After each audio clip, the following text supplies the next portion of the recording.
lugar que é bom pra mim, é onde eu quiser estar.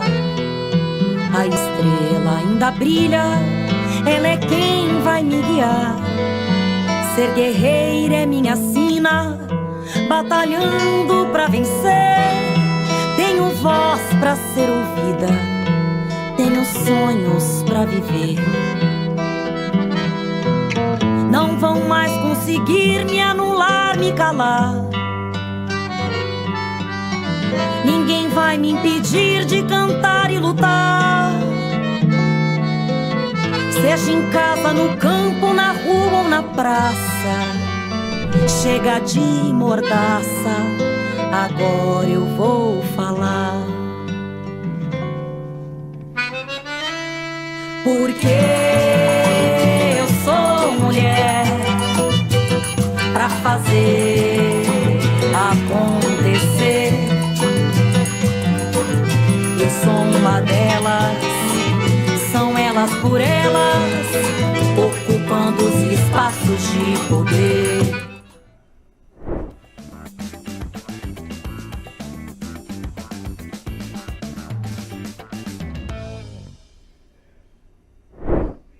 Olá, muito prazer. Eu sou Carla Silva Coser, vereadora aqui da cidade de Vitória, capital do Espírito Santo, e estou com vocês hoje no TV Elas por Elas para falar sobre violência política, jovens mulheres no espaço de poder. Agradeço muito esse convite do PT Nacional, porque eu acho fundamental que a gente discuta isso com as nossas mulheres, principalmente com as jovens mulheres que estão entrando na política. Contar um pouquinho para vocês da minha história, então. Eu tenho 32 anos, e disputei as eleições de 2020 pela primeira vez, foi quando eu decidi ser candidata. Mas eu sempre participei da política, eu sou filha de um dirigente partidário aqui do PT, e há muito tempo já participava da juventude do Partido dos Trabalhadores, participava das ações, participava das eleições e sempre estive nos bastidores. Em um determinado momento, eu cheguei à conclusão, avaliando inclusive que a participação feminina na política era muito pequena, que eu não queria só estar nos bastidores, que eu queria disputar a eleição e ocupar esse espaço, porque as mulheres são muito minoria na política e não na sociedade. Segundo os dados que nós temos hoje em dia, o Brasil, 51,1% da população são de mulheres. Isso significa que nós somos a maioria da população. Mas quando a gente pensa representatividade, a gente não vê isso no nosso Congresso Nacional, nas nossas Assembleias Legislativas e nem nas câmaras de vereadores. Atualmente, as mulheres são aproximadamente 15% na política, e isso é muito pequeno, porque nós temos uma legislação que deveria garantir pelo menos 30% da participação feminina na política.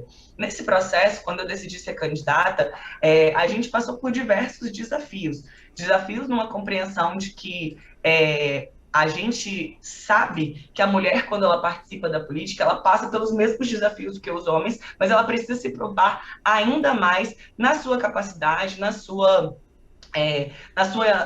na construção dessa figura política, porque ela é questionada a todo momento se ela vai ter capacidade de ocupar aquele espaço, ela é perguntada quem vai cuidar dos filhos, ela é perguntada se o marido acha que está tudo bem, mas para os homens essas questões não são colocadas. Quando eu disputei a eleição, eu tive 1.961 votos, sou a única vereadora do PT aqui na cidade de Vitória, e tenho uma colega vereadora na Câmara que é composta por 15 vereadores. Na cidade de Vitória, nos últimos 20 anos, a gente só elegeu uma mulher vereadora e ela teve 5 mandatos. E pela primeira vez, depois desses 20 anos, nós conseguimos eleger 2 mulheres vereadoras. Mas isso é muito pouco também comparado com a nossa sociedade.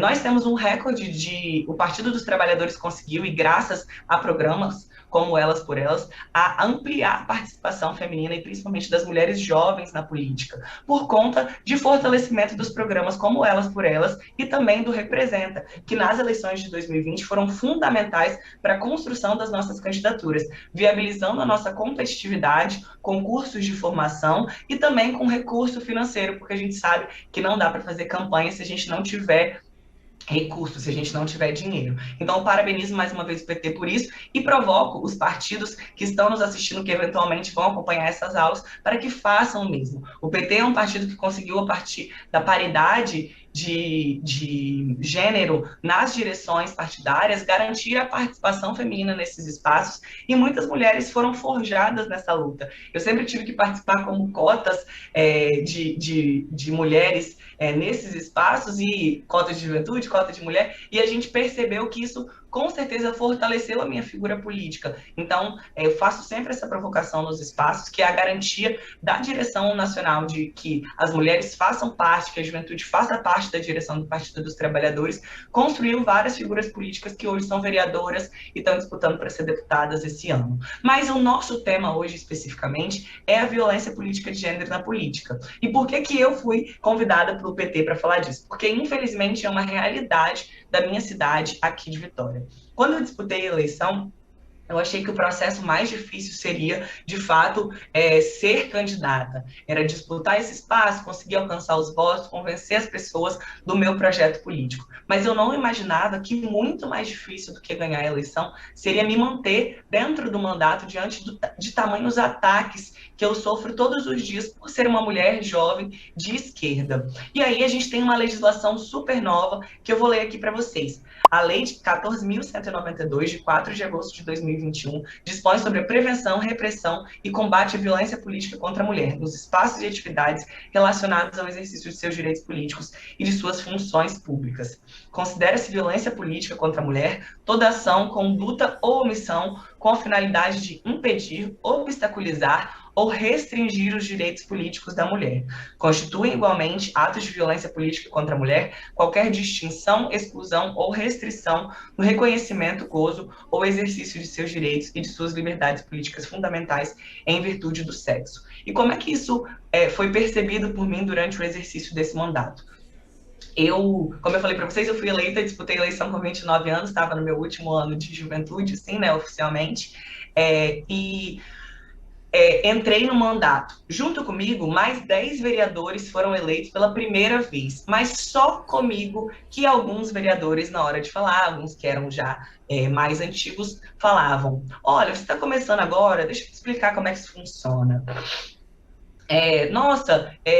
Como você está aprendendo, deixa eu te explicar como é que funciona isso. Muitas vezes me criticando e descredibilizando as minhas falas pelo fato de eu ser uma mulher jovem. Para além disso, interrompiam a minha fala diversas vezes, interrompendo o meu raciocínio, atrapalhando com que eu conseguisse concluir esses raciocínios, e outras vezes ainda tentavam me explicar o que eu tinha acabado de falar, que é aquele termo que a gente tem um nome em inglês, que é o mansplaining, mas que a gente traduz para o português de me explicando, né? Porque a gente sabe que esses termos às vezes não são muito acessíveis para quem está participando da política, e a gente tem que sempre tentar ser o mais inclusivo possível. Então, essa necessidade de explicar para mim mesma os temas que eu estava discutindo, de questionar a minha capacidade intelectual, de me interromper e descredibilizar minhas falas, e às vezes até me infantilizar, foram formas que nós percebemos de que o meu mandato estava sendo atacado por violência política de gênero. E esse nome, ele foi sendo discutido cada vez mais, entendendo que muitas mulheres estavam sofrendo isso no Brasil inteiro. A gente viu uma onda. O Partido dos Trabalhadores foi o partido que mais elegeu mulheres, mulheres negras, mulheres jovens e representantes LGBTQIA+, nas eleições de 2020. Esse crescimento da participação política de quem efetivamente faz parte da sociedade, mas não necessariamente estava representado na política, fez com que um lado conservador reagisse à nossa participação na política. E essas ações de violência, elas são uma grande reação para demonstrar para as pessoas, para as mulheres, que se elas vierem para a política, elas vão ser interrompidas, elas vão ser desrespeitadas. Aqui na Câmara de Vereadores de Vitória, comigo, alguns casos foram emblemáticos. Um vereador levou uma mamadeira, uma chupeta e um leitinho, dizendo que eu era uma menina mimada, que eu não sabia perder uma eleição e que ele me oferecia essa mamadeira e essa chupeta para eu parar de chorar. Esse mesmo vereador bolsonarista,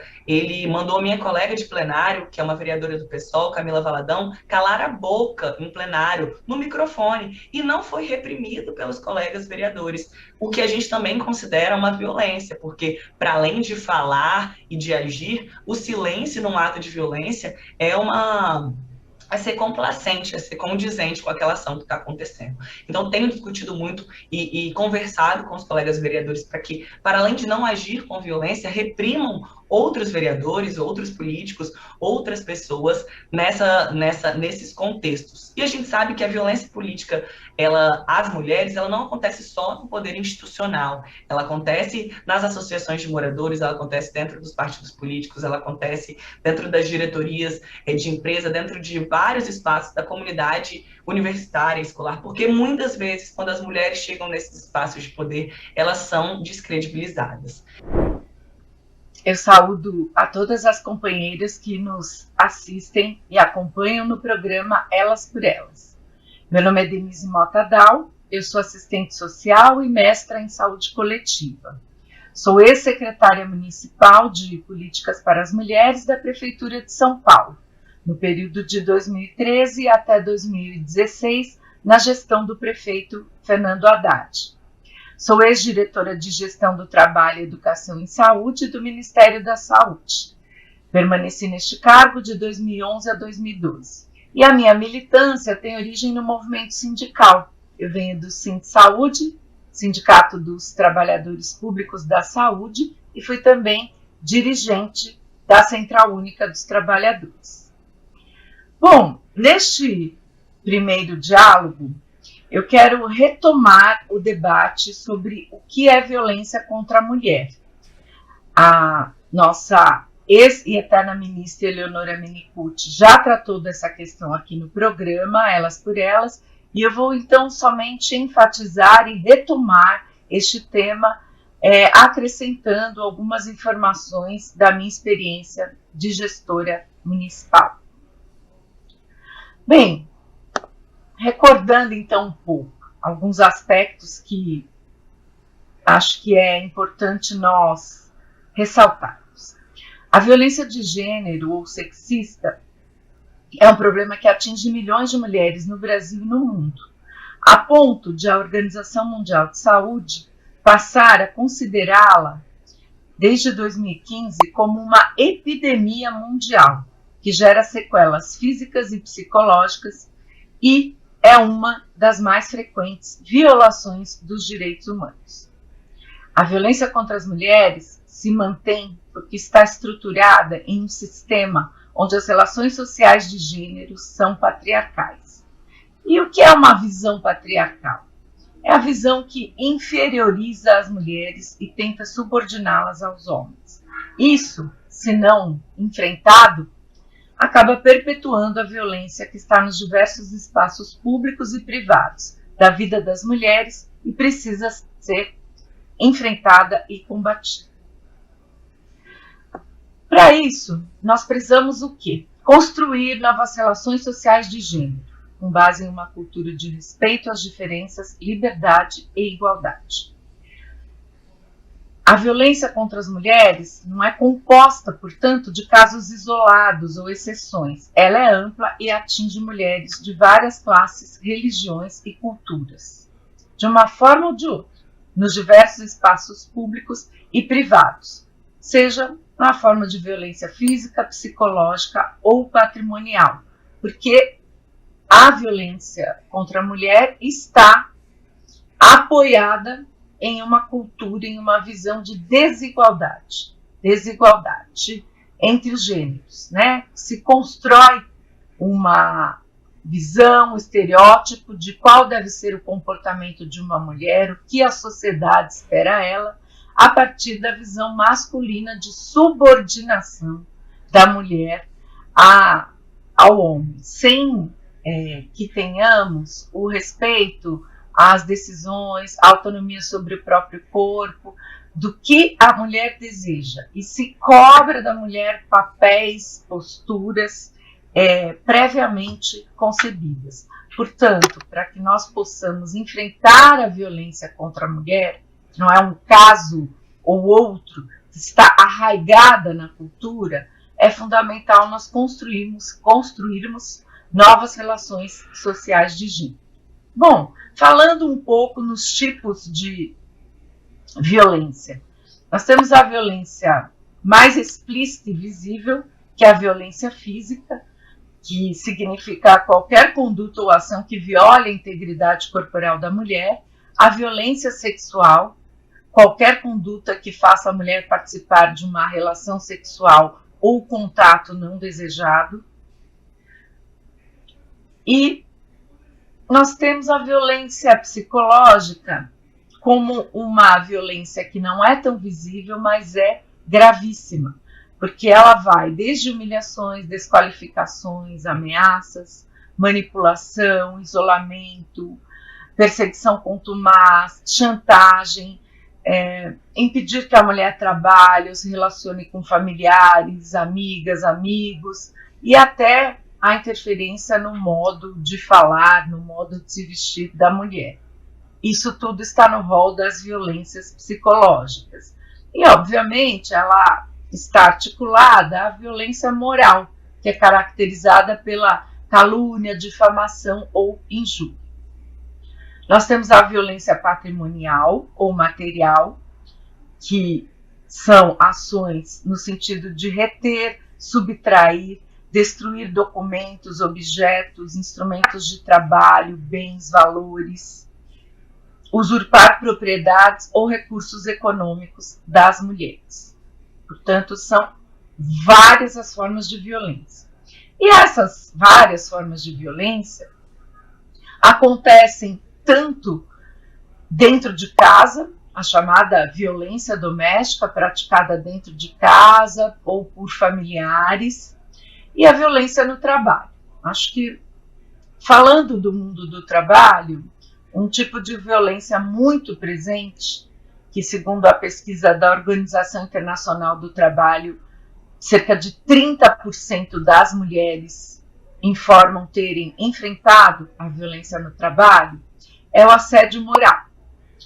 O assédio moral, obviamente, afeta homens e mulheres, mas tem nas mulheres, devido às desigualdades de gênero, as principais vítimas. E o que é o assédio moral? Bom, é a prática de uma conduta abusiva, com comportamentos, palavras, atos, gestos e textos que atentem contra a dignidade da trabalhadora.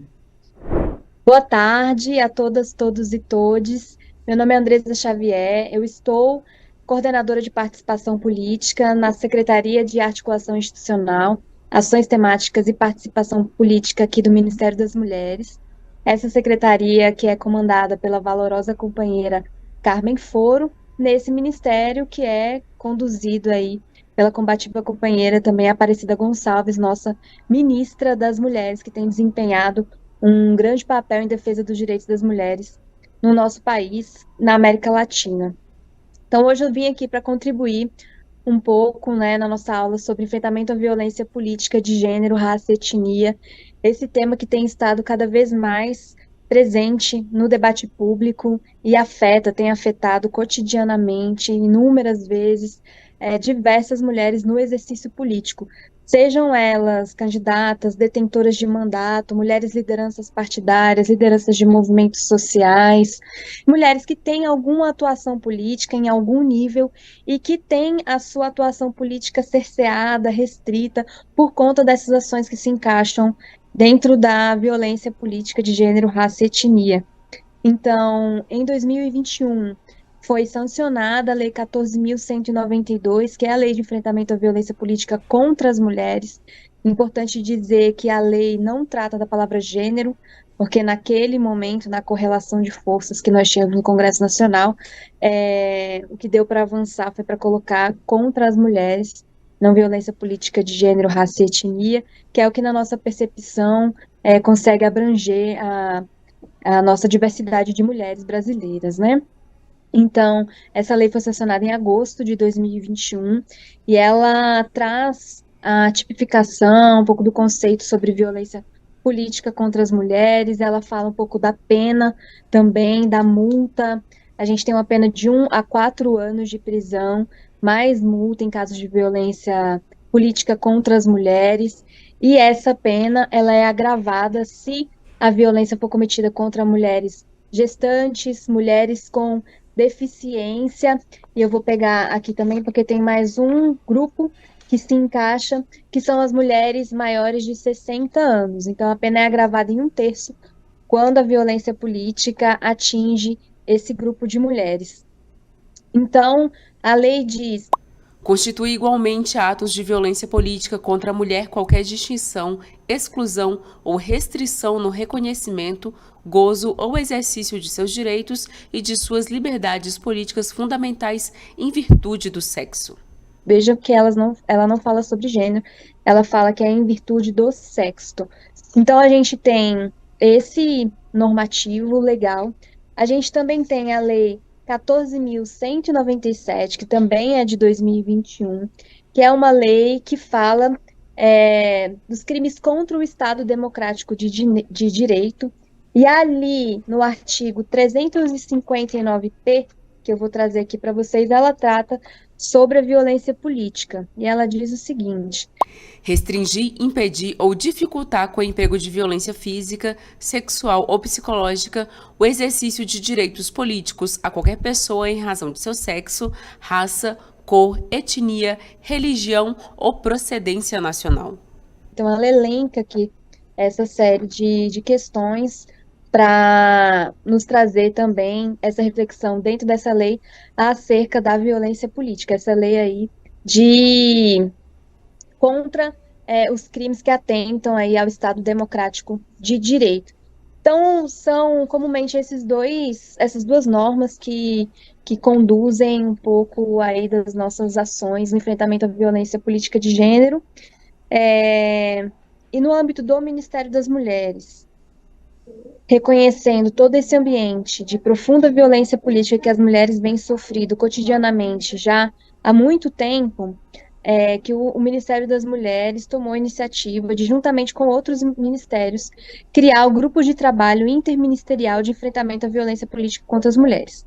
Então, o Ministério das Mulheres coordena esse GTI, quem coordena, inclusive, é a nossa secretária de Articulação Institucional, Ações Temáticas e Participação Política, Carmen Foro, mas também tem a coordenação na suplência a nossa secretária nacional de enfrentamento à violência contra as mulheres, Denise Motadal, e também participam desse GTI o Ministério da Igualdade Racial, Ministério dos Povos Indígenas, Ministério da Justiça e Segurança Pública e Ministério dos Direitos Humanos e da Cidadania.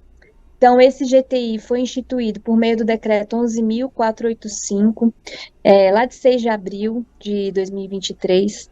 Nós já fizemos 7 reuniões, 4 delas foram escutas abertas, em que nós escutamos mulheres no exercício político, que já foram deputadas, vereadoras, senadoras, gestoras públicas. A gente tentou, deputadas federais, a gente tentou trazer a maior diversidade possível de mulheres negras, trans, mulheres jovens, que nós sabemos que a violência política de gênero, raça e etnia, ela atinge sobretudo essas mulheres, né, as mulheres negras, periféricas, lésbicas, bissexuais, trans, jovens, mulheres do campo, mulheres com deficiência. Então, nessas escutas, a gente procurou abranger toda essa diversidade e pluralidade das mulheres brasileiras. A primeira escuta que nós fizemos foi com essas mulheres no exercício político, em que a gente recebeu diversas contribuições, e foi um momento de profundo debate, de profunda reflexão sobre a violência política de gênero, raça e etnia. Nós também fizemos uma escuta com institutos de pesquisa, e organizações que se debruçam acerca da participação política das mulheres aqui no Brasil e, claro, no enfrentamento à violência política de gênero, raça e etnia. Então, foi uma escuta de um dia inteiro também, que nós escutamos diversas representantes desses movimentos e que as contribuições foram valiosíssimas. Também ouvimos as pesquisadoras da academia, então a gente trouxe aqui para Brasília para contribuir com o GTI, a professora Lígia Fabris, a professora Marlise Matos, que são referências na academia, no debate de violência política de gênero, a professora Flávia Rios, do Rio de Janeiro, Márcia Mura também, que veio lá de Rondônia para contribuir com o nosso debate, enfim, diversas pesquisadoras que trouxeram um pouco dessa perspectiva de conceito, de tipificação, enfim, sobre violência política de gênero. Então, também foi muito produtivo, muito valioso o conteúdo dessa escuta. A gente também escutou representantes do sistema de justiça, foram 7 órgãos diferentes em que participaram diversas representações, participou a OAB, o Tribunal Superior Eleitoral, a Defensoria Pública, enfim, diversas instituições que estão aí também debruçadas no enfrentamento à violência política de gênero e que tem muito a contribuir nesse grupo de trabalho. O objetivo do grupo de trabalho interministerial é elaborar uma proposta de política nacional de enfrentamento à violência política contra as mulheres. Então, esse GTI tem que apresentar essa proposta da política, tem que apresentar um plano de ação de como esses ministérios vão desenvolver suas ações no enfrentamento à violência política contra as mulheres e, claro, também o seu relatório final. Então, esse GTI eu tenho certeza que está movimentando muito a esplanada nesse debate e que vai trazer uma contribuição muito importante do Ministério das Mulheres no âmbito do enfrentamento à violência política de gênero, raça e etnia. A gente sabe o quanto que nós mulheres estamos sofrendo e o quanto a gente tem que continuar lutando para ocupar esses espaços de poder, para permanecer e ampliar a nossa participação nos espaços de poder, né? A gente tem aí um time valoroso de ministras no governo Lula, a gente tem um time valoroso de deputadas federais, deputadas estaduais, vereadoras, prefeitas, e o que a gente quer é que, além da permanência dessas mulheres, a gente possa ampliar a participação das mulheres nesses espaços de poder e decisão. Ano que vem nós temos as eleições municipais, então certamente a gente vai ver, infelizmente, um aumento nesses casos de violência política contra as mulheres, mas o que a gente quer é justamente instituir essa política para ter essas ações concretas e a gente ir fortalecendo esse debate, essas ações, esse enfrentamento aí ao longo de todo esse período, né? Então, nós temos, em média, 16% de vereadoras mulheres no Brasil. Isso é um número que não representa a quantidade de mulheres brasileiras, né? Nós somos 52, quase 53% da população, e o que a gente quer é ter uma participação política nesses espaços de poder e decisão mais efetiva, mais justa, e que seja definitivamente igualitária, que possa representar a diversidade e a pluralidade das mulheres brasileiras, porque nós sabemos que nós somos majoritariamente mulheres negras, mulheres indígenas, jovens, mulheres lésbicas, bissexuais, trans, mulheres idosas, mulheres do campo, enfim, tem uma diversidade muito grande de mulheres, e o que a gente quer é que essa diversidade esteja representada nos espaços de poder e decisão. Mas a violência política de gênero, raça e etnia, ela é uma estratégia patriarcal para restringir a nossa participação política e a ocupação das mulheres em toda a nossa diversidade nesses espaços de poder e decisão. Então, quanto mais a gente ocupa esses espaços, mais violência nós mulheres sofremos, e uma violência extremamente machista, extremamente misógina. A nossa ministra Cida Gonçalves, assim como as secretárias estaduais e todo o ministério, a gente tem se empenhado muito no enfrentamento à misoginia, porque nós viemos de um contexto de legitimação da misoginia, do ódio às mulheres, né, nesse último período sombrio que o Brasil viveu, e esse ódio ainda se manifesta cotidianamente. Basta a gente ver o número de casos de violência contra as mulheres todos os dias, de feminicídio, de assédio moral, assédio sexual, enfim, todos os tipos de violência que nos atinge cotidianamente. Então, o combate, o enfrentamento à misoginia também está na centralidade das ações do Ministério das Mulheres, assim como o enfrentamento ao racismo, à LGBTfobia e todas as configurações de opressão que buscam tirar e restringir as mulheres da sua participação política, da ocupação dos espaços estratégicos de poder e decisão, que a gente sabe que são direitos nosso, né? A gente tem o direito de ocupar esses espaços, de fazer parte das discussões para decidir sobre os grandes temas nacionais, sobre os grandes temas que conduzem a política brasileira, que conduzem aí a vida do povo brasileiro. Olá, sejam todas, todos e todos bem-vindos ao nosso programa Elas por Elas, programa de hoje sobre violência política de gênero. Eu sou Maria Tereza Capra, sou de São Miguel do Oeste, Santa Catarina, Sou advogada há 27 anos e sou vereadora eleita por 3 mandatos pelo Partido dos Trabalhadores. E nesse último mandato, então, tive um mandato cassado. Sou, portanto, e me apresento assim, como vítima de violência política de gênero, considerando que fui denunciada, respondi a um processo ético e que redundou na minha cassação por conta de uma denúncia que eu fiz sobre os atos antidemocráticos que bolsonaristas realizaram depois das eleições, depois da vitória de Lula presidente. Em frente a um quartel do Exército, onde pessoas, em torno de 300 pessoas, reuniram-se pedindo intervenção federal, intervenção militar e anulação das eleições, fizeram um gesto semelhante ao Sieg Heil, que é o gesto nazista, cantando o hino nacional.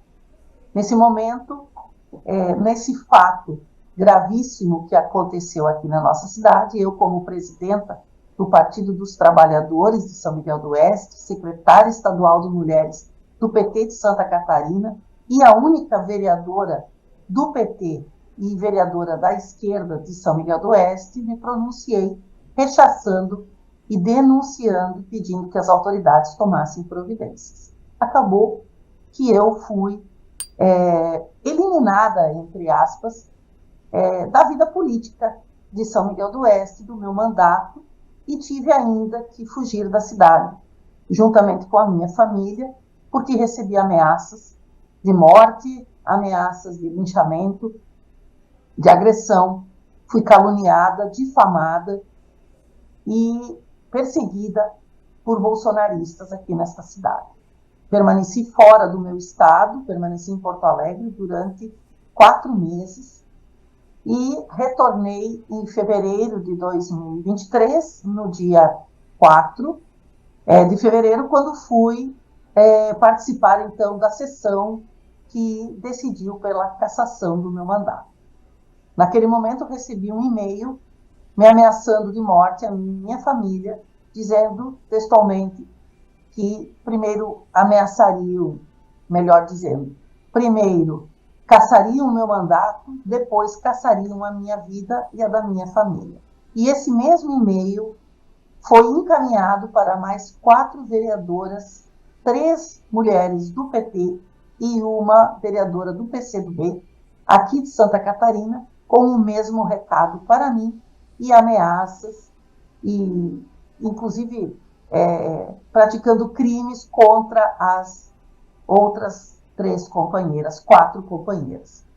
Isso trouxe para o estado de Santa Catarina uma situação muito, muito grave, onde nós estamos hoje sofrendo e lutando contra a violência política de gênero para as nossas parlamentares, praticadas contra as nossas parlamentares, contra mim e as companheiras, e contra muitas outras pessoas que têm um fundo nesse estado, que é um berço das células nazistas no país. Foi aqui que o primeiro partido nazista fora da Alemanha foi criado, e aqui na minha cidade foi descoberta uma célula nazista e está, inclusive, em processo judicial contra as pessoas envolvidas. Nossa cidade, o nosso estado, teve, então, essa situação que, por eu denunciar uma situação que envolvia atos antidemocráticos e atos inconstitucionais, e eu diria inconcebíveis, considerando a história mundial, né, uma cena que o mundo inteiro viu e reagiu. Infelizmente, aqui em São Miguel do Oeste, a acusada de de difamar o município fui eu, e por isso perdi o mandato.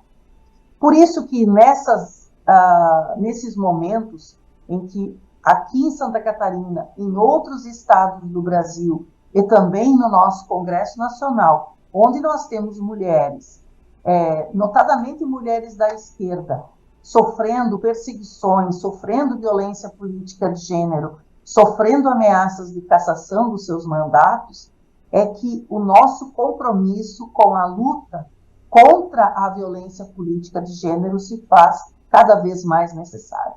Uma luta que não é só de um partido, que não é só das mulheres, mas que é também da comunidade, da sociedade como um todo e da comunidade jurídica. O Código Eleitoral prevê, a partir de 2021, novos dispositivos que devem ser utilizados para combater a violência política de gênero. Dispositivos legais, e são 2 artigos do Código Eleitoral, e que trazem, então, a possibilidade de punir, né, e de considerar essas práticas atentatórias ao direito das mulheres de participação política como crime e, portanto, responsabilizar os autores dessas práticas.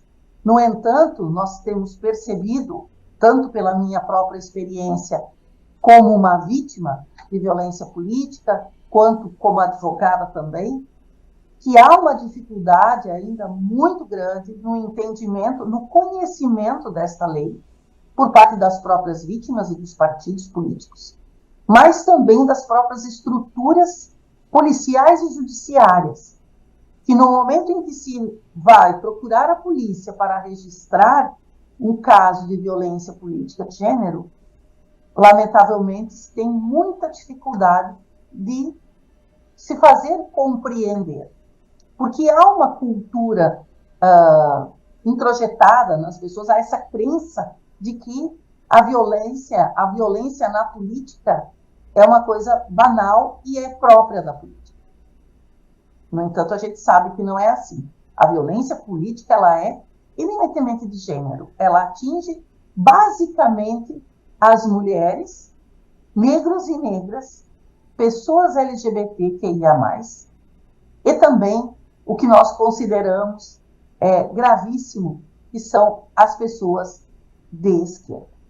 Porque junta, nesse aspecto, uma condição pessoal e uma condição ideológica. Então, hoje nós vivemos num país que, lamentavelmente, persegue as pessoas, fundamentalmente mulheres, de esquerda, e que têm um posicionamento diverso daquilo que se espera, entre muitas aspas, de um comportamento normal das mulheres na política, que é o mesmo comportamento que se espera das mulheres na sociedade, um comportamento muitas vezes subserviente e um comportamento de aquiescência à decisão de algumas pessoas, ou daqueles, notadamente os homens, que comandam os espaços de poder. É uma luta pelo espaço que é de nosso direito, porque nós somos tão importantes quanto qualquer outra pessoa na política, mas nós temos a necessidade de recuperar um espaço e de conquistar um espaço no qual nós ainda não conseguimos chegar.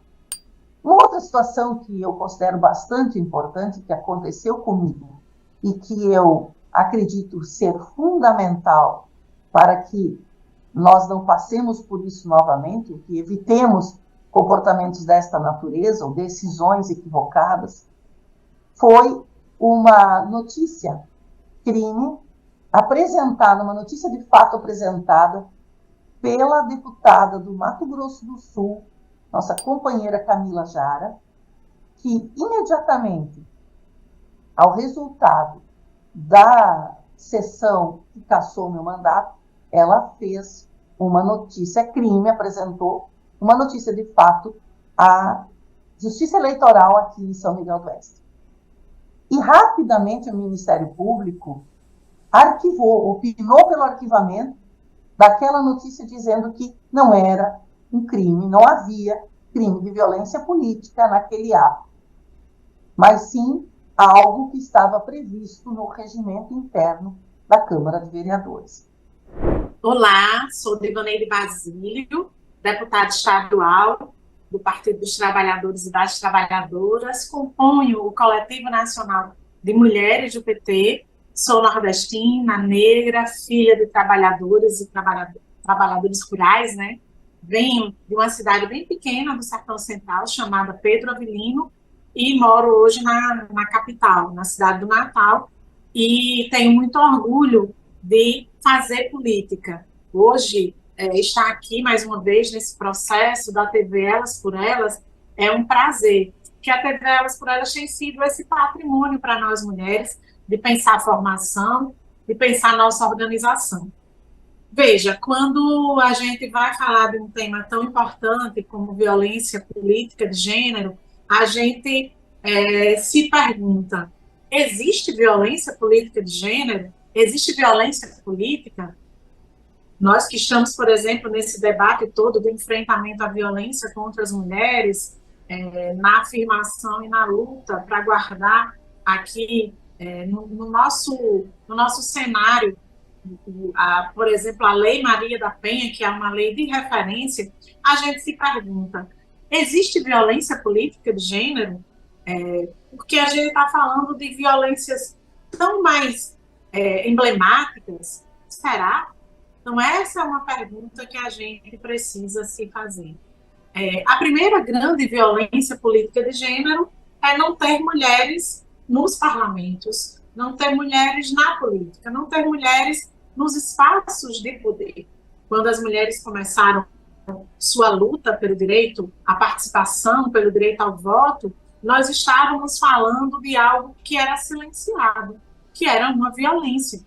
A violência da exclusão das mulheres nos espaços de poder. E essa violência, ela é demarcada por um longo período histórico. Ora, se nós levarmos em conta o tempo que nós votamos, por exemplo, nós podemos fechar os olhos e imaginar que essa violência ela já acontece há muito tempo.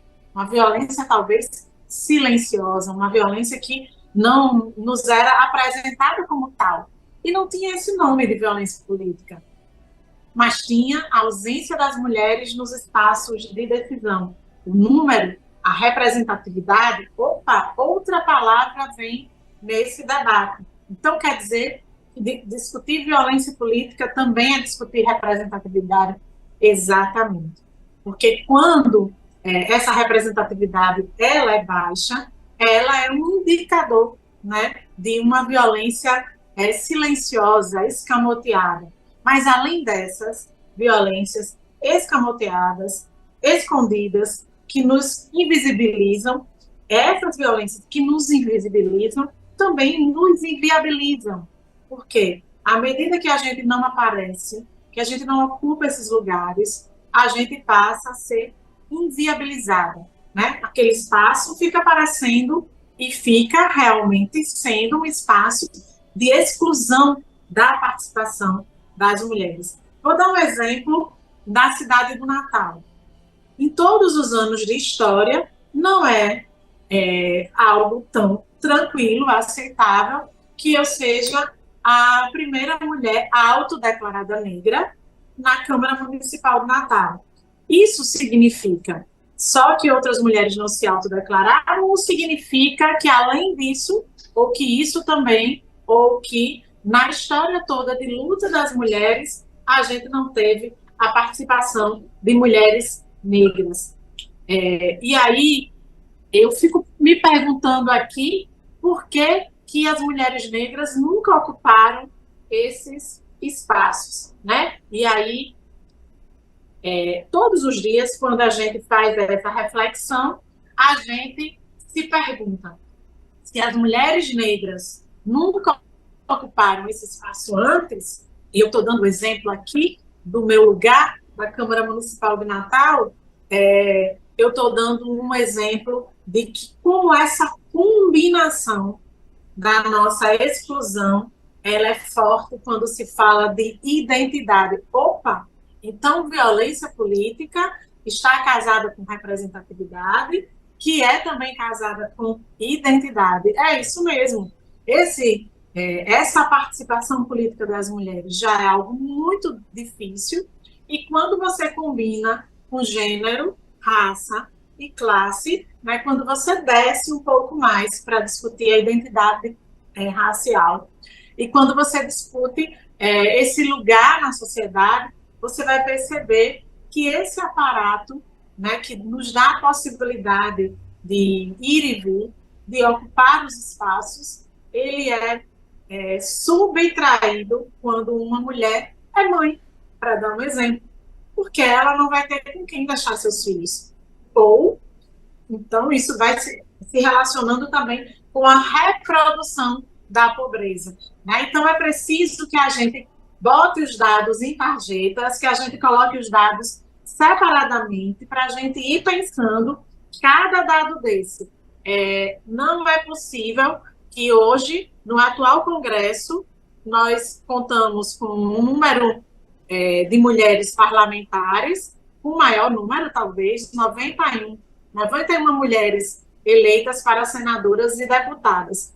Mas a gente ainda se pergunta se nos anos todos de história, essa luta para ocupar esse espaço, e só agora a gente consegue observar uma ampliação concreta em dados, em números dessas mulheres, por que ainda é entendido como algo tão difícil? Por que as mulheres sofrem tanto no parlamento? Por que a diversidade não vem junto desses números? Que a gente precisa ler os números. Se ainda somos exceção, e aí eu estou falando também do meu lugar, aproveitando para dar exemplo, é preciso que a gente traga os dados todos separados para a gente poder ver quem são essas mulheres. Na Assembleia Legislativa do Rio Grande do Norte, essa Assembleia na qual hoje sou deputada, nós somos hoje 5 mulheres. Somos a maior bancada de toda a legislatura. Eu sou a única deputada negra e nós estamos todas felizes por sermos a maior bancada da legislatura. Mas somos um total de 24 parlamentares e só somos 5 mulheres. Então isso diz muito, a representatividade diz muito. Porque se somos poucas, nos afirmarmos nesse lugar em que somos poucas, se torna mais difícil, né?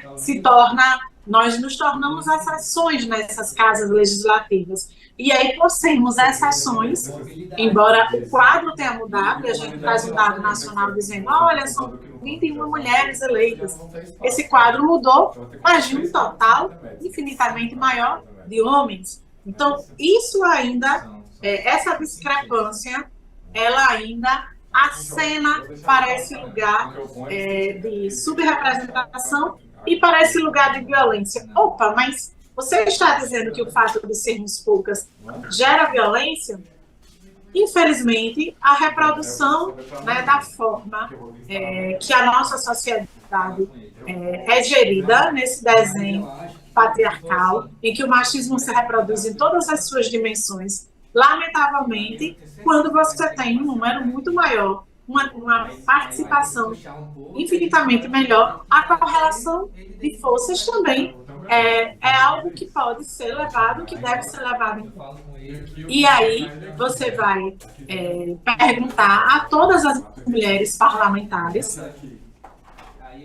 como elas se sentem, né, participando da política, que cada uma vai ter o seu relato. Então, não traríamos aqui apenas esse elemento, digamos assim, subjetivo. Mas esse elemento subjetivo tem que ser levado em conta. Porque a violência política, ela começa desse não lugar.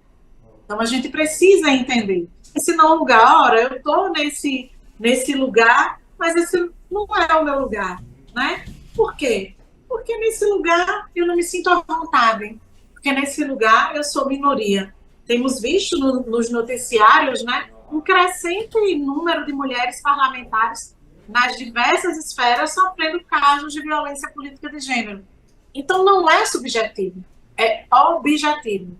É preciso massificar o conhecimento das mulheres que ocupam esses cargos de poder e decisão para informar que a maioria das mulheres que acredita que as agressões no meio da política traz para elas esse lugar de você não vai aguentar, né? Não serve para a política. Lá vem junto, né? Uma agressão vem junto com a sua diminuição da possibilidade de ocupar esse espaço. Olá a todas, todos, todes. Eu me chamo Paulo Rodrigues, eu sou uma mulher indígena. Hoje estou coordenadora geral de prevenção à violência na Secretaria Nacional de Enfrentamento à Violência aqui do Ministério das Mulheres. Tenho uma longa atuação já no movimento feminista, no movimento indígena e em lutas que contemplam aí a questão ambiental. E hoje estou aqui nessa função também de formular, produzir e implementar política para as mulheres em âmbito federal. Hoje a gente vai conversar um pouquinho sobre violência política de gênero, entender, né, melhor o que é esse tipo de violência, que apesar de ser muito antiga no Brasil, né, e nas nossas estruturas de Estado e do fazer da política institucional, mas não só, é muito recente a nominação e o reconhecimento desse tipo de violência como um crime, né? A Lei 14.192 de 2021 estabelece normas para prevenir, reprimir e combater a violência política contra a mulher nos espaços e atividades relacionados ao exercício de seus direitos políticos e de suas funções públicas, e para assegurar a participação de mulheres em debates eleitorais, e dispõe sobre os crimes de divulgação de fato ou vídeo com conteúdo inverídico no período de campanha eleitoral. Então, para iniciar, violência política de gênero é aquela que está baseada na diferença entre mulheres e homens, e vinda exatamente de uma sociedade pautada pela misoginia, pelo patriarcado, pelo machismo, e que, sobretudo, atinge as mulheres, né, nas suas inúmeras diversidades e identidades de gênero, né, uma violência que atinge sobremaneira, em sua maioria das vezes, as mulheres. É comum que se debata a criminalização da violência política de gênero sempre a partir da perspectiva institucional da política, qual seja, essa perspectiva eleitoral, que são as mulheres que ocupam os espaços de poder da política institucional, da política eleitoral, que estão eleitas, né, para exercerem seus mandatos nas inúmeras câmaras legislativas, mas também dentro do poder executivo, né, federal, estadual, municipal.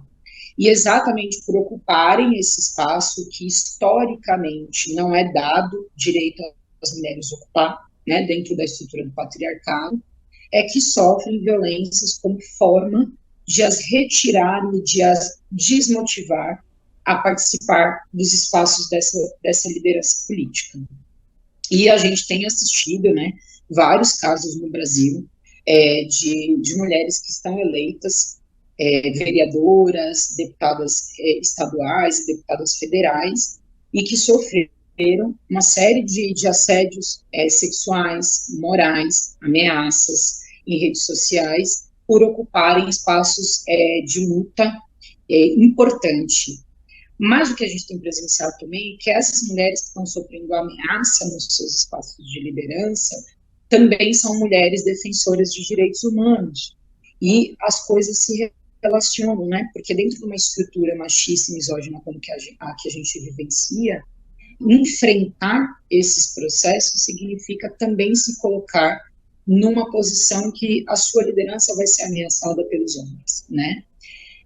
Só que eu acho que a gente tem outras tantas frentes necessárias desse debate sobre violência política de gênero.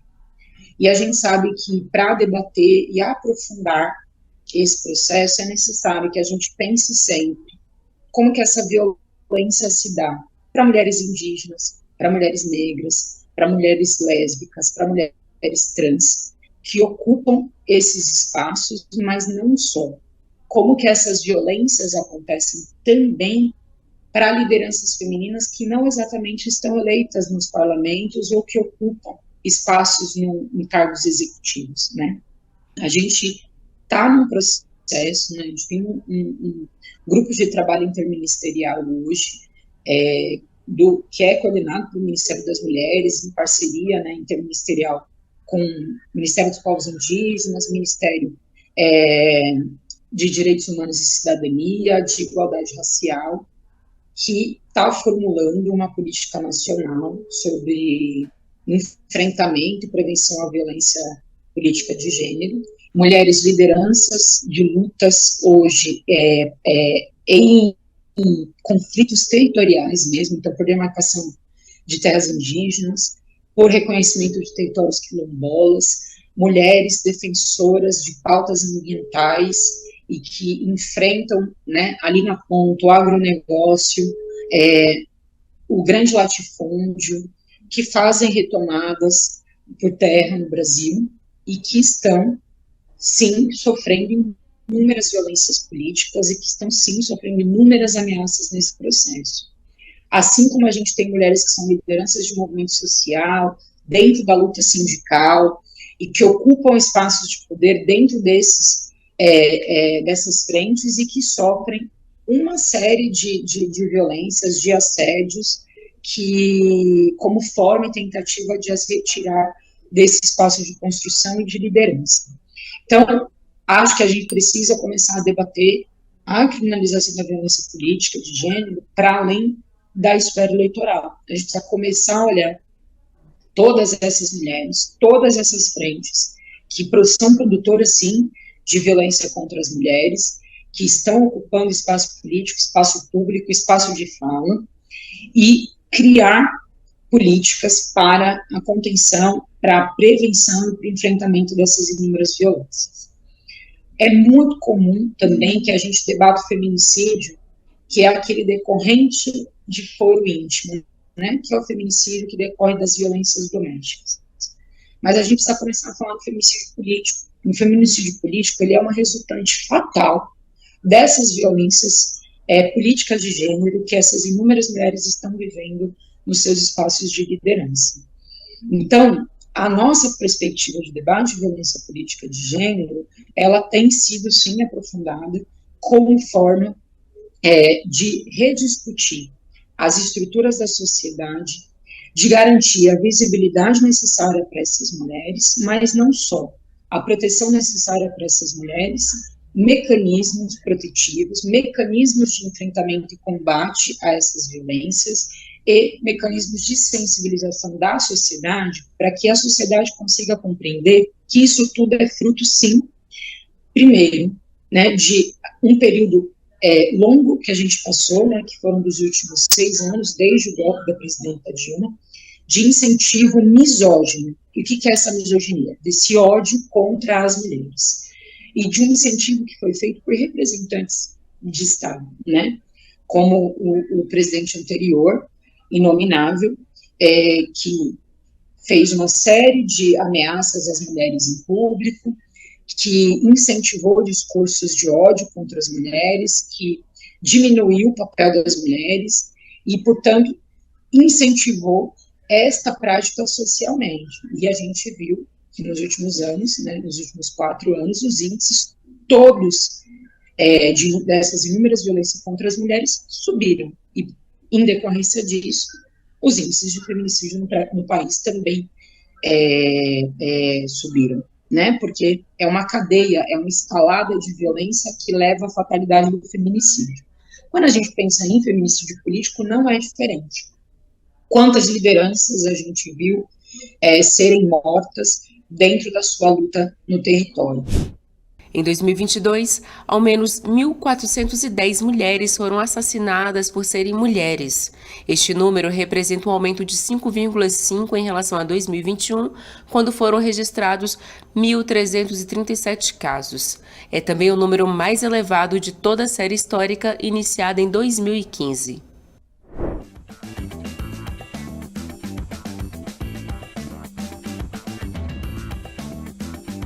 Compartilhe esta e outras aulas do TV Elas por Elas Formação com as suas companheiras. É de segunda a sexta-feira, sempre às 4 horas da tarde, aqui na TV PT. Reveja esta e outras aulas na playlist TV Elas por Elas Formação, no canal da TV PT no YouTube ou em formato de podcast no Spotify.